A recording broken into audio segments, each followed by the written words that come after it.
In today's video, I'll be showing you how to disable grayscale in sleep mode on the Samsung Galaxy A25 5G. First, open the Settings app, then select Modes and Routines. Tap on Sleep. And then, as you can see, sleep mode is turned on, but I wish to turn off the grayscale, so scroll down until you find Other Actions and tap on it. Then you can disable grayscale in two ways. You can tap on grayscale and then select off, then select done to save your options, or you can completely remove it from the other actions menu by tapping on this minus button next to it, and then ensure that you tap on done to apply and save your changes. So tap on done.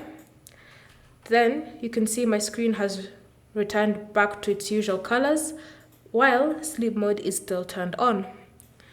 Thank you for watching. If you have any questions or comments, leave them down below and we'll get back to you.